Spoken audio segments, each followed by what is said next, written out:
1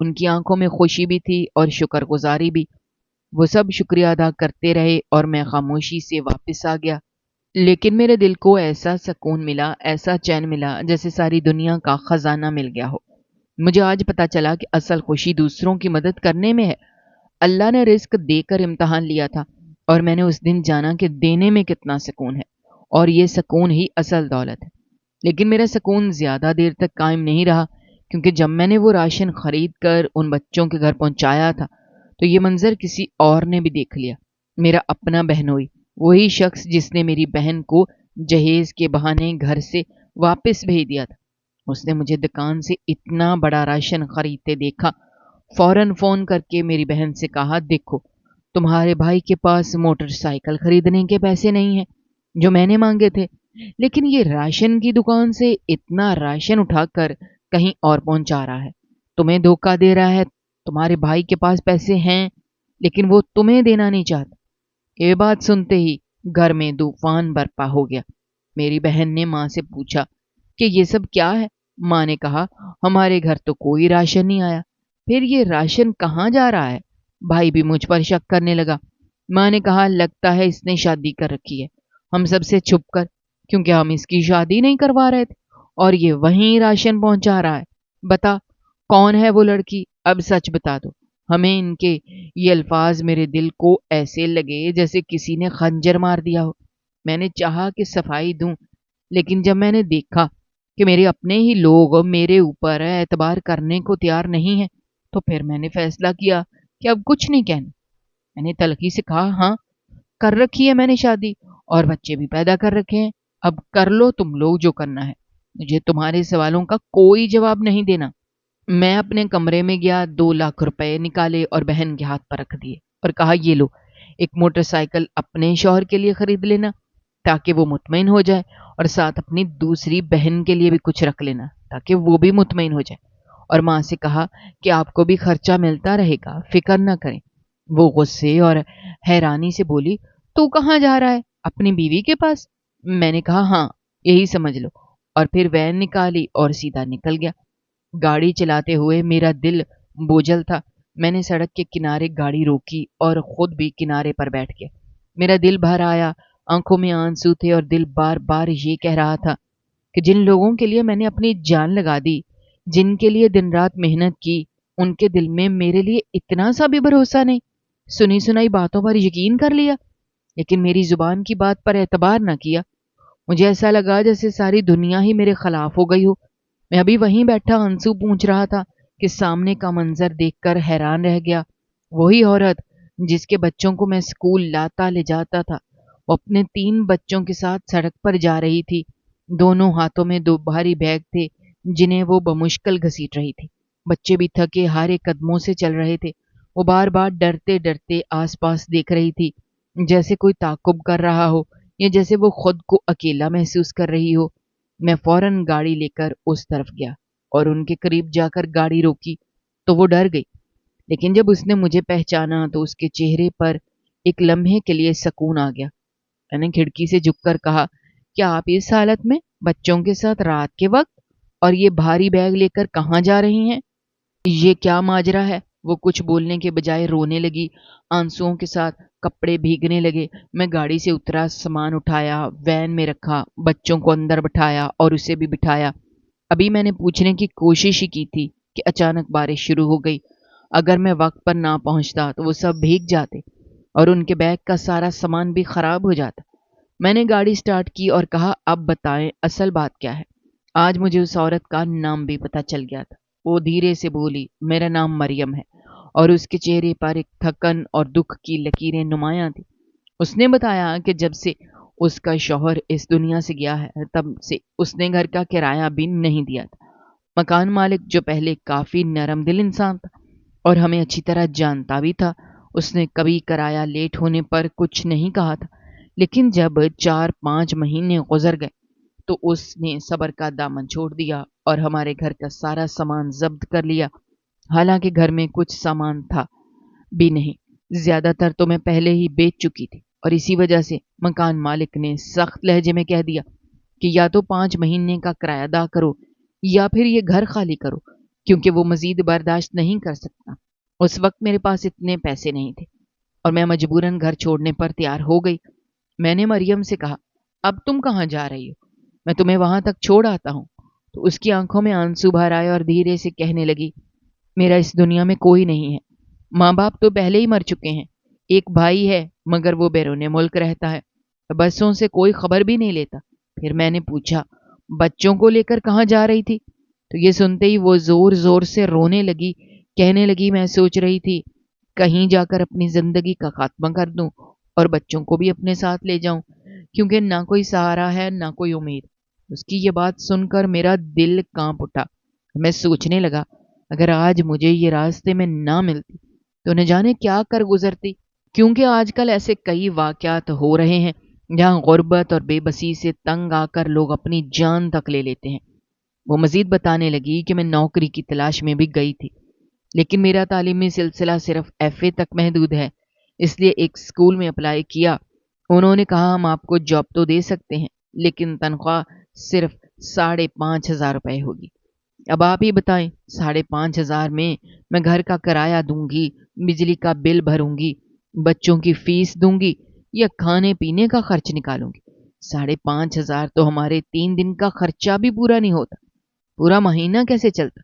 پھر اس نے بتایا کہ اگر میں نوکری کر بھی لوں تو بچوں کو کس کے پاس چھوڑ کر جاؤں، کیونکہ کوئی رشتہ دار ہمارا حال پوچھنے والا نہیں ہے۔ میرے شوہر کے بھائی بہن سب نے منہ موڑ لیا ہے۔ ان کا کہنا ہے کہ ہمارا رشتہ تو ہمارے بھائی کے ساتھ تھا، جب وہ دنیا میں نہیں رہا تو اب تمہارا ہم سے کیا تعلق؟ ان کی یہ بات سن کر میں اور بھی ٹوٹ گئی اور کسی در پر جانے کی ہمت ہی نہ رہی۔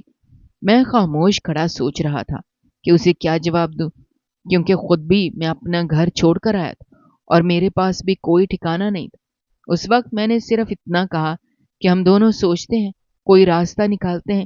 اسی دوران مجھے خیال آیا کہ میرا ایک پرانا دوست جس نے اپنے گھر میں ایک گیسٹ ہاؤس بنا رکھا ہے، شاید وہ مدد کر سکے۔ میں سیدھا اس کے پاس گیا اور اسے ساری بات بتائی۔ اس نے کہا، کمرہ چاہیے تو لے لو، پیسوں کی فکر نہ کرو کیونکہ تم میرے دوست ہو۔ اور پھر اس نے مزید کہا کہ یہ معاملہ بڑا نازک ہے، تم جتنا وقت چاہو ان کو یہاں رکھ سکتے ہو۔ میں نے شکر ادا کیا اور مریم کو اس کے بچوں کے ساتھ وہاں ٹھہرا دیا۔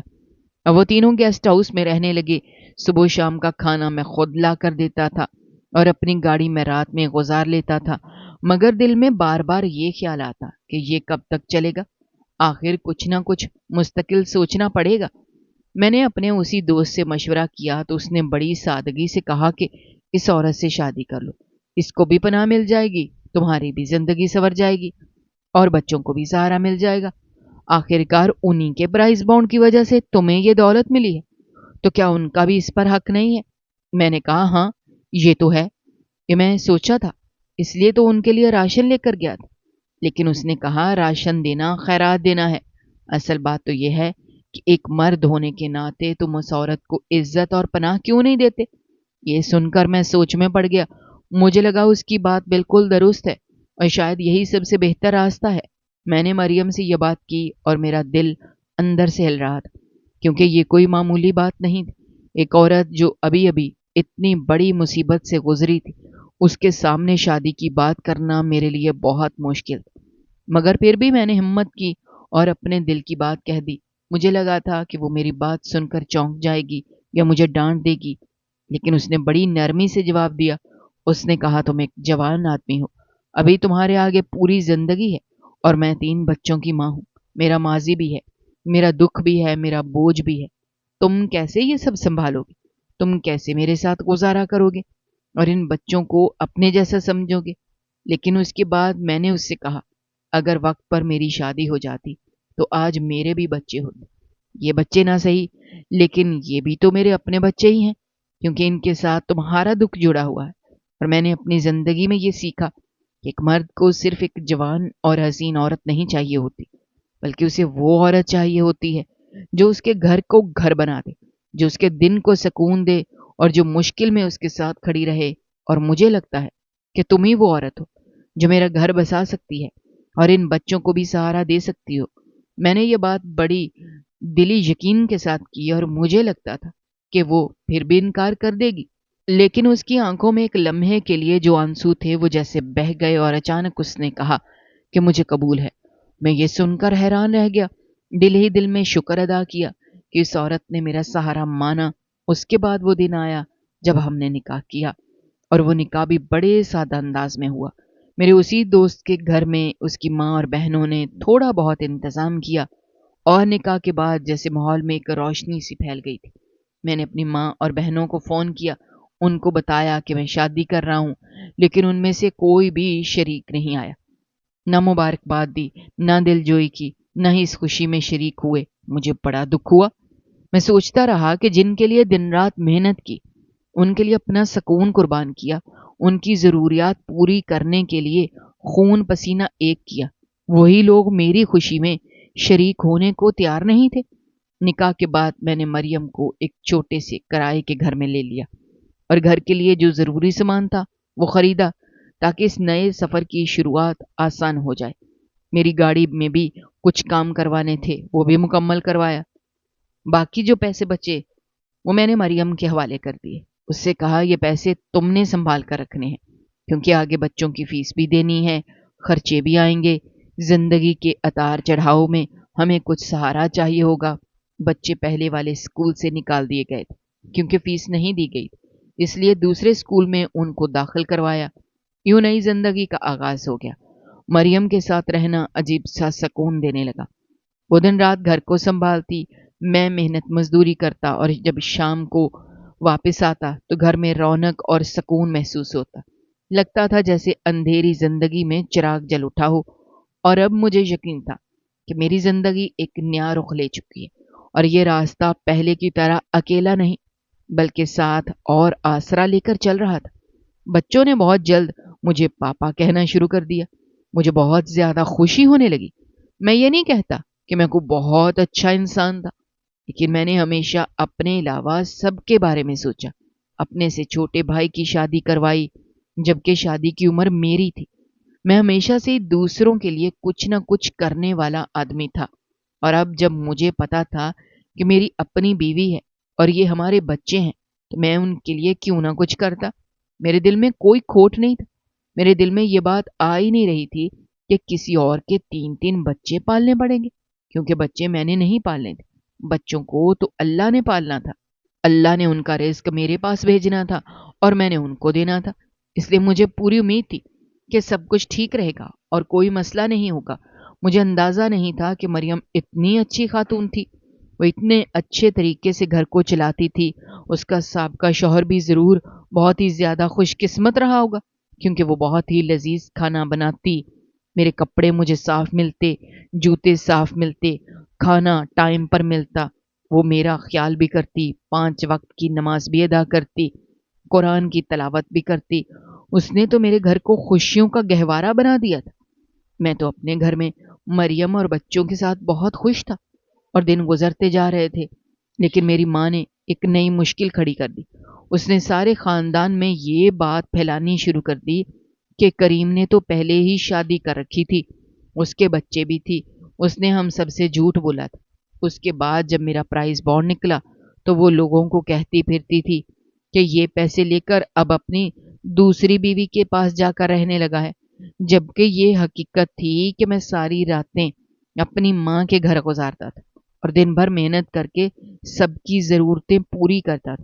اگر میں نے پہلے سے شادی کر رکھی ہوتی تو میں یہ سب کچھ کیسے ساتھ ساتھ چلا سکتا تھا؟ لیکن میری ماں کو سمجھ نہیں آ رہی تھی، اور وہ بار بار میری بدنامی کرتی جا رہی تھی۔ میری بہنیں بھی اس کی باتوں میں شامل ہو گئیں، اور میرا بھائی بھی کسی نہ کسی طرح ان کے ساتھ ہو گیا۔ حالانکہ مجھے امید تھی وہ کم از کم سچ سمجھے گا، لیکن وہ بھی اپنی بیوی کو لے کر الگ ہو گیا، اور وہ تو پہلے سے ہی پلان بنا کر بیٹھا ہوا تھا کہ ماں سے الگ رہنا ہے۔ اس لیے موقع ملتے ہی وہ اپنا سامان اٹھا کر چل دیا۔ اب بظاہر میں اپنے گھر میں سکون محسوس کرتا تھا، لیکن دل کے کونے میں یہ دکھ بھی چھپا ہوا تھا کہ اپنے ہی خون والے مجھ پر الزام لگا رہے ہیں اور مجھے بدنام کرنے کی کوشش کر رہے ہیں۔ پھر بھی میں نے ہمت نہیں ہاری اور زندگی کے معاملات کو سنبھالنے کی کوشش جاری رکھی۔ میں ہر مہینے اپنی ماں کو پیسے بھی بھیج دیتا تھا، تاکہ وہ یہ نہ کہہ سکے کہ میں نے اسے چھوڑ دیا ہے اور اس کے حقوق ادا نہیں کیے۔ لیکن حقیقت یہ ہے کہ میں جتنا بھی کرتا وہ سب کی نظر میں غلط ہی تھا اور کوئی میری نیت کو نہیں سمجھ رہا تھا۔ ان سب حالات میں اللہ نے ہم پر کرم کیا اور مریم ماں بننے والی تھی۔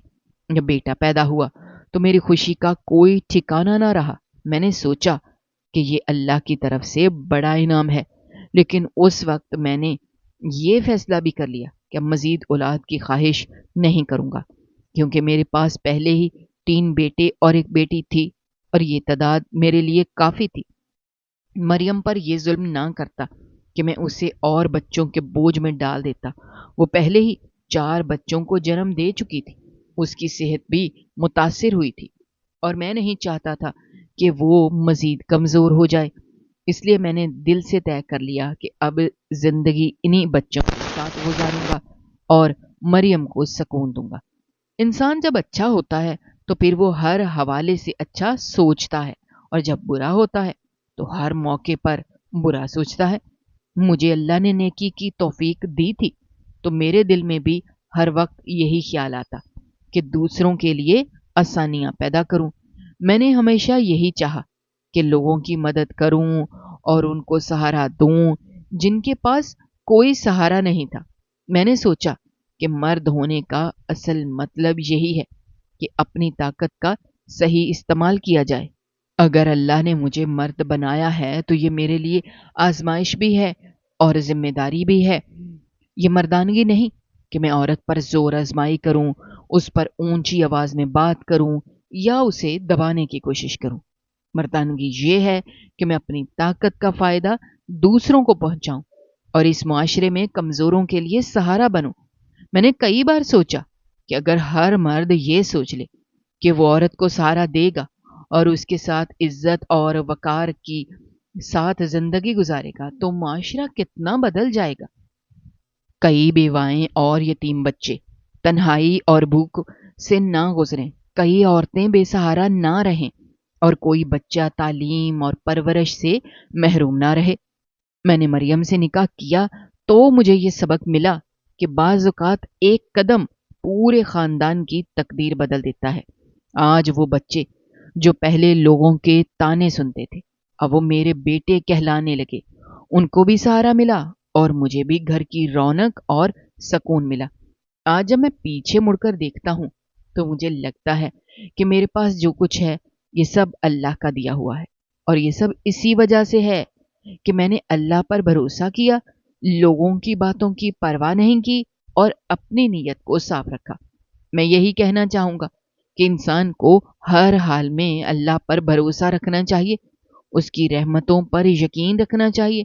اگر راستے میں کوئی عورت تنہا ہو تو اس کی مدد کرنی چاہیے، اگر کوئی بھوکا ہو تو کھانا دینا چاہیے، اگر کوئی مالی تنگی میں ہو تو جیب سے مدد کرنی چاہیے، اگر کوئی بوجھ اٹھانے سے قاصر ہو تو ہاتھ پاؤں سے مدد کرنی چاہیے۔ یہی اصل مردانگی ہے۔ مرد ہونے کا فائدہ طاقت سے دھونس جمانے میں نہیں بلکہ سہارا دینے میں ہے، اور یہی وہ سوچ ہے جو میرے دل میں ہمیشہ زندہ رہے گی۔ زندگی کے ان تجربات نے مجھے یہ سکھا دیا کہ رشتے خون کے ہوں یا غیر کے، ان کی اصل قیمت دل سے جوڑنے پر ہے، اور اگر دل صاف ہو تو دنیا کی کوئی طاقت انسان کو ہرا نہیں سکتی۔ میں نے یہ بھی دیکھا کہ جب انسان نیکی کرتا ہے تو لوگ چاہے کچھ بھی کہیں، اللہ اس کی نیکی کو ضائع نہیں کرتا۔ میں نے اپنی زندگی میں یہی اصول بنایا ہے کہ میں جس کے لیے جو کر سکوں گا کروں گا اور بدلے کی توقع نہیں رکھوں گا، کیونکہ بدلہ تو اللہ کے پاس ہے، وہی بہتر دینے والا ہے اور وہی سب کچھ دیکھنے والا ہے۔ یوں میری زندگی چلتی رہی اور وقت کے ساتھ ساتھ بچوں کی پرورش بھی بہتر ہونے لگی، ان کی تعلیم کا بندوبست بھی ہوا۔ مریم کا ساتھ میرے لیے سب سے بڑی طاقت تھا اور اس کے بغیر شاید میں یہ سب کچھ نہ کر پاتا۔ آج بھی جب سوچتا ہوں تو دل سے یہی دعا نکلتی ہے کہ اللہ ہر عورت کو ایسا سہارا دے، ہر مرد کو یہ سمجھ دے کہ وہ اپنی مردانگی کا صحیح حق ادا کرے اور اپنی طاقت کو لوگوں کے لیے آسانی کا ذریعہ بنائے۔ یہی اصل کامیابی ہے اور یہی